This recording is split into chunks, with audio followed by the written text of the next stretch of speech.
Dulu, ia berdiri di garis depan sebagai penyidik kasus kekerasan terhadap perempuan dan anak, mengenakan seragam polisi dengan penuh kebanggaan. Tapi, hari ini, nama Yuni Utami justru viral karena diduga meneror tetangganya sendiri memakai balok kayu. Sebuah video amatir berdurasi singkat mendadak menyebar luas di media sosial. Suasananya mencekam. Seorang wanita paruh baya terlihat panik berlari masuk ke rumahnya di kawasan BTN Tinggede Permai, Kabupaten Sigi, Sulawesi Tengah. Wajahnya ketakutan. Di belakangnya, seorang perempuan lain terlihat emosi sambil membawa balok kayu besar. Dan perempuan itu adalah Yuni Utami, mantan polisi wanita yang dulu pernah bertugas menangani kasus-kasus sensitif di Unit Perlindungan Perempuan dan Anak. Dalam video tersebut, Yuni terlihat menghidupkan motor di teras rumah, lalu mendekati kendaraan milik tetangganya. Tanpa banyak bicara, balok kayu di tangannya diayunkan keras ke arah motor korban. Suara hantamannya memicu kepanikan warga sekitar. Korban langsung menutup pagar rumah rapat-rapat. Tapi situasi belum selesai. Yuni kembali mendekat, menggedor pagar, dan membuat suasana kompleks perumahan berubah jadi penuh ketegangan. Kalau Bapak, Pak Reza, kalau ada temannya Bapak yang di Polda, boleh kirim video itu Pak, sebagai korban supaya mereka tahu. Saya kan lagi panasin motor di teras nih. Mereka ada di depan jalan, kan rumah kita berhadapan. Mereka masuk mobil, terus mereka ketawain saya gitu. Saya di teras, lah saya terpancing emosi dong. Saya samperin, saya pukul pakai kayu tangannya. Saya berapa kali itu? Ribut Pak, mereka keroyok saya. Siapa yang tidak terpancing emosi sedangkan mereka tersangka pengeroyokan? Kenapa mereka memulung-mulung saya? Saya mau pergi Polres tadi. Ya. Kamu terbelok? Ya itu, karena dari awal memang saya tak dapat keadilan. Kenapa tersangka pengeroyokan yang ditahan supaya saya... Dan sejak video itu viral, publik kembali mempertanyakan satu hal besar. Apa sebenarnya yang terjadi dengan mantan polwan ini? Karena kisah hidup Yuni Utami bukan sekadar cerita tentang keributan antar tetangga. Ini adalah perjalanan jatuh bangun seorang mantan aparat yang hidupnya berubah drastis hanya dalam hitungan tahun. Kalau kita mundur ke tahun 2008, Yuni sebenarnya dikenal sebagai sosok yang punya masa depan cukup menjanjikan. Ia lulus sebagai Bintara Polwan Angkatan 37 dan ditempatkan sebagai penyidik di unit PPA Polsek Biromaru. Tugasnya tidak mudah. Ia menangani kasus perempuan dan anak. Kasus-kasus sensitif yang membutuhkan mental kuat dan emosi yang stabil. Satu rahasia yang gua mau bocorkan ke kalian semua. Dulu pada saat gua masih jadi polwan, pada saat ada masyarakat yang melapor, kami sebagai anggota yang berdinas di Satuan Reskrim, kami memilah-milih laporan mana yang menghasilkan uang. Itu yang kami dahulukan, dan laporan yang gak menghasilkan uang, itu yang kami kesampingkan. Sorry untuk ngomong ini. Namun titik balik hidupnya mulai muncul pada tahun 2012.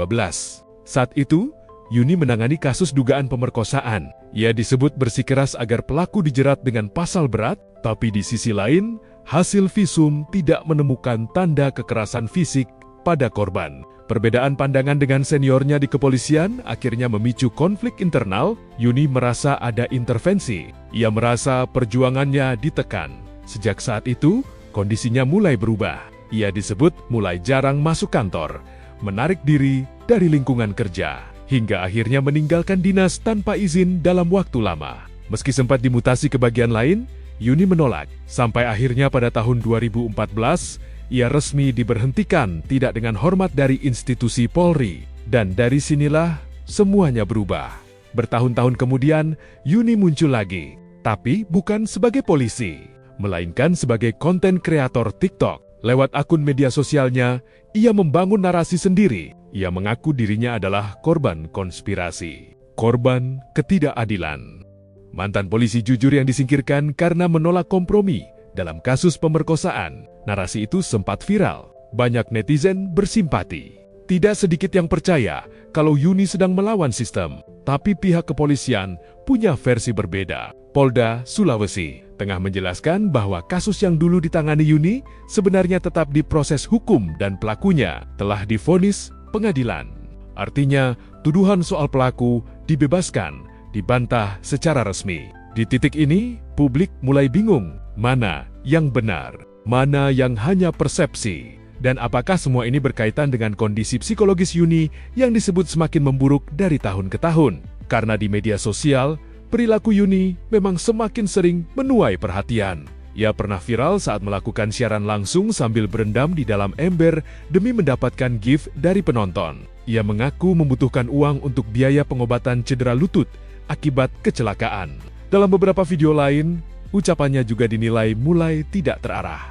Kadang penuh emosi, kadang membuat klaim yang sulit dipahami publik. Yang lebih menyedihkan, hubungan Yuni dengan keluarganya juga dikabarkan retak. Ia mengaku sudah tidak dianggap lagi oleh keluarganya sendiri. Di tengah tekanan hidup, perceraian, kehilangan pekerjaan, konflik keluarga, hingga kondisi mental yang disebut terus menurun, Yuni perlahan berubah menjadi sosok yang kini justru ditakuti lingkungannya. Padahal dulu, ia adalah aparat yang bertugas melindungi masyarakat. Beberapa tahun lalu, Yuni bahkan sempat menjalani perawatan kejiwaan di Jawa Tengah. Namun kondisinya disebut belum benar-benar pulih.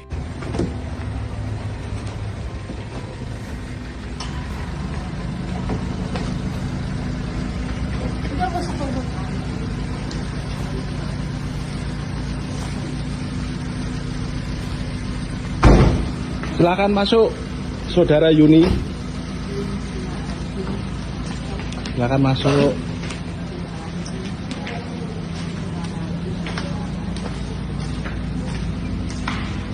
Untuk ex-polwan yang sering buat resah di wilayah Kartosuro, sekarang dibawa ke Rumah Sakit Jiwa Solo sama warga.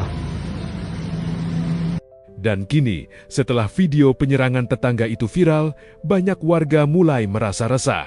Kasus ini akhirnya membuka diskusi yang jauh lebih besar tentang kesehatan mental, tentang bagaimana seseorang bisa jatuh begitu dalam ketika kehilangan pekerjaan, keluarga, dan arah hidup secara bersamaan.